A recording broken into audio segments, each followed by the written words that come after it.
questions the movie asks is, can men and women be friends and be involved with each other physically? Do you think that's possible to maintain in the long term and be friends, or does it really just end up destroying things? I don't think it would end up destroying things necessarily. I don't think a situation like Friends with Benefits, is that what you're saying? Basically. I don't think a situation like Friends with Benefits can continue on and on. I think at some point somebody's going to either want more or somebody's going to either want less. You either get promoted or you get fired. Fair enough.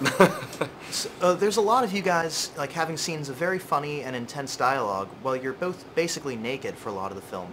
How difficult is it to shoot those scenes where you have to be funny and on key while also being very exposed? Well, you sure didn't have to worry about being sexy. Yeah, that didn't have to come across at all, so that was great. I think it's more awkward, actually, to shoot a scene where you're not going for laughs. Because then you have to, then... Those are more awkward to shoot. You feel less ridiculous when you're doing something ridiculous. Yeah, I mean, when your goal is to actually try to garner laughter, you just kind of go for it.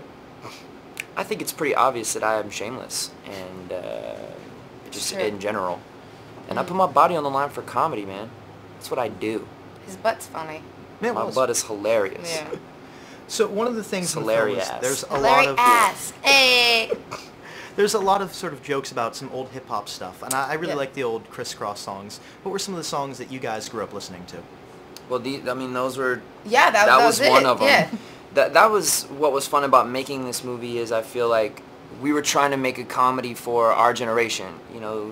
The people our age, 25 to 30, moving into a different part of their life, not sure what type of commitment they're comfortable having with a significant other, or what type of what they're going to do for the rest of their life, and that's more or less the root of where these two characters are coming from, and then they get themselves in this silly predicament.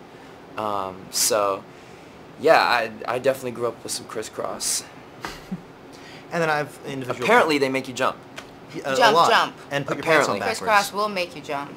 Doesn't matter if they miss the bus or not. No, they'll still make you jump. Yeah. So I had questions for each one of you. You have In Time coming up, and I really wanted to know how that's going, when we might see some footage, and if you could tell us a bit about Ted, because I'd really like to know what Ted is exactly. I've read Ted. It's funny. Okay. Do I go first on Ted? Or do you want to go Go. Ted is a movie that was, written by Seth MacFarlane, who created Family Guy. So it's a movie about a talking teddy bear, and it's a teddy bear that comes to life, and everybody can see and hear the bear talk. It's not like it's a Stewie thing where you're not sure. Everybody knows about this bear.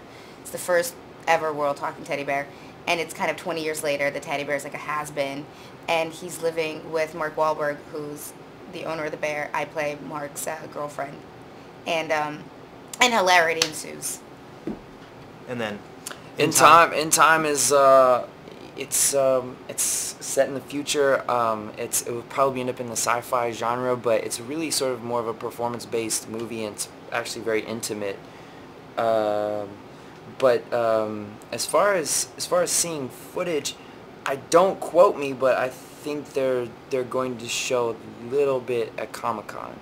I'm not sure, so I could be way off base. But I think we're going to Comic-Con to do a little panel on it, but I don't know exactly what level of footage they're going to show. But I've seen a little bit of it, and it's a really, really interesting film. Thank you. Cool. I'll see you.